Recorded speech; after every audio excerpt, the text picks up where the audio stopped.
Hi guys and welcome to video. ఈరోజు మనం వీడియోలో నితిన్ యాక్ట్ చేసిన రాబిన్ హుడ్ మూవీ గురించి అయితే తెలుసుకోబోతున్నాం.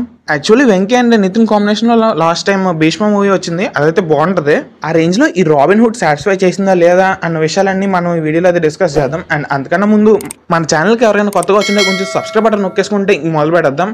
అండ్ ఈ మూవీ బేసిక్ ప్లాట్ విషయానికి వచ్చేస్తే హీరో వచ్చేసి అనాథాశ్రమంలో పెరుగుతాడు అనమాట. అండ్ తాను ఉన్న వాళ్ళ దగ్గర దోచేసి లేని వాళ్ళ దగ్గర పనిచేస్తూ ఉంటాడు. అండ్ రాబిన్ హుడ్ జస్టిఫికేషన్ అలా చేశారు మరి ఫస్ట్ లో. తర్వాత కొన్ని కారణాల వల్ల ఒక సెక్యూరిటీ ఏజెన్సీలో అయితే జాయిన్ అవుతాడు. అండ్ ఆ సెక్యూరిటీ ఏజెన్సీకి అంటే హీరోయిన్ ఆస్ట్రేలియా నుంచి ఇండియాకి వస్తానమాట, తనకి సెక్యూరిటీ ఇవ్వడం అయితే వీళ్ళని అవాయిడ్ చేస్తారు. అండ్ దాని తర్వాత ఈ మూవీలో ఏం జరిగింది అనే విషయాలన్నీ మనం ఈ మూవీ చూసి తెలుసుకోవాలి. ఈ మూవీ స్టార్టింగ్ పోర్షన్స్ చూసి పర్లేదు బాగానే ఇంట్రెస్టింగ్ గా ఉందిలే అనుకున్నా. బట్ ఎప్పుడైతే హీరోయిన్ తీసుకుని ఏదో రుద్రకొండ ఏదో ఊరు వెళ్ళినప్పటి నుంచి ఇంకా మూవీ అంతా ఫాలో అవుతున్నట్టు అనిపించింది. ఈ మూవీ ఫస్ట్ హాఫ్ వరకు డీసెంట్ గా ఉందని చెప్పాలి.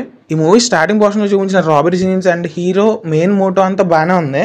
కానీ తర్వాత నుంచే మూవీ ఎక్కడెక్కడికో పోతా ఉంటది, ఏదేదో జరుగుతూ ఉంటది. వాళ్ళ క్యారెక్టర్స్ ఏం చేస్తారో కూడా అర్థం కాదు. ఒక్కోసారి ఒకటి చేస్తూ ఉంటారు, తర్వాత సాంగ్స్ ఎందుకు వస్తాయో అర్థం కాదు. సాంగ్స్ అయితే మిస్ప్లేస్మెంట్ కంప్లీట్ గా తెలుస్తుంది.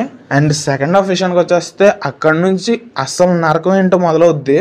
సరే క్లైమాక్స్ కి వస్తుంది, సరేలే డేవిడ్ వార్నర్ వస్తాడేమో అని చెప్పి ఏగా వెయిట్ చేస్తున్నా. డేవిడ్ వార్నర్ వచ్చాడు, తను ఎందుకు పెట్టారో కూడా నాకు అర్థం కాలేదు. మెయిన్లీ క్యాష్ చేసుకోవడానికి పెట్టినట్టు ఉంది, తన రోల్కి పెద్ద ఇంపార్టెన్స్ అయితే లేదు. అండ్ ఈ మూవీ టెక్నికల్గా అయితే నాకు చాలా వర్స్ట్గా అనిపించింది.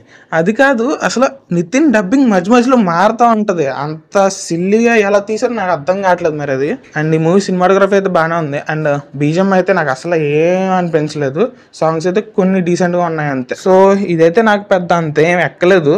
ఫస్ట్ హాఫ్ వరకు చూసి బాగానే ఉంది అనుకున్నా, కానీ సెకండ్ హాఫ్ చూసి బాగా నీరసపడిపోయింది నేను. కాకపోతే ఇది కొన్ని జానర్ ఆఫ్ ఆడియన్స్ కి కొంచెం ఎక్కే ఛాన్స్ అయితే ఉంది. So that's the review guys. ఈ రాబిన్ హుడ్ మూవీ మీరు ముందు ఎవరైనా చూస్తుంటే మీకు ఎలా అనిపించిందో కామెంట్స్ అయితే కామెంట్ చేయండి. అండ్ మన రివ్యూ కనుక నచ్చినట్టయితే ఇలాంటి మరెన్నో మూవీ రిలేటెడ్ ఇన్ఫర్మేషన్ కోసం మన మూవీ డెక్స్ట్రా ఛానల్ సబ్స్క్రైబ్ చేయండి. And keep watching movie డెక్స్ట్రా.